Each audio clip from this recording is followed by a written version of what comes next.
Welcome back અને હવે વાત કરવી છે મોડે મોડે જાગેલી સરકારની। આમ તો સાફું છે પણ તેમ છતાં પણ પીએમ જયની અંદર એટલા બધા ગોટાળા એટલા બધા કાંડ થયા કે વાત જવા દો ને। એમાં પણ ખ્યાતિ હોસ્પિટલ દ્વારા 3500 લોકોના હૃદય ચીરવામાં આવ્યા, 112 લોકોના જીવ લઈ લેવાયા બાદ હવે આ પીએમ જય માટેની એસઓપી જાહેર કરવામાં આવી છે।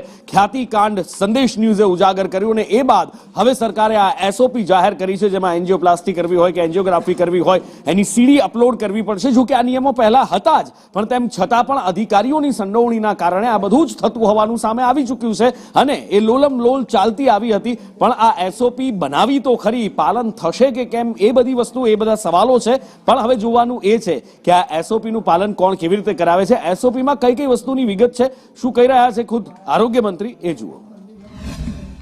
ખાનગી હોસ્પિટલો દ્વારા યોજનાની ગાઈડલાઈનનો ભંગ થતો અને ગુનાહિત હેતુ સાથે થતી સારવાર સંબંધિત ફરિયાદોના કારણે 2024માં અત્યાર સુધીમાં કુલ 10થી વધુ હોસ્પિટલ આપણે ગેરરીતિ માટે સસ્પેન્ડ કરી છે, ડીએમ પેનલ કરી છે અને પેનલ્ટીની કાર્યવાહી કરી છે। અમુક કિસ્સાઓમાં તો ડોક્ટરોને પણ યોજનામાંથી કાયમી ધોરણે દૂર કર્યા।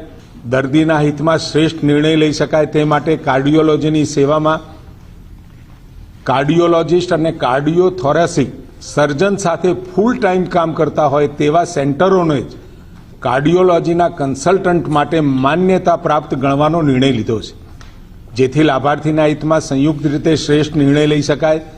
આ ઉપરાંત હોસ્પિટલો અને ફૂલ ટાઈમ કાર્ડિયાક એનેસ્થેટિક અને ફિઝિયોથેરાપિસ્ટ આ રાખવા પણ આપણે આવશ્યક કર્યા છે।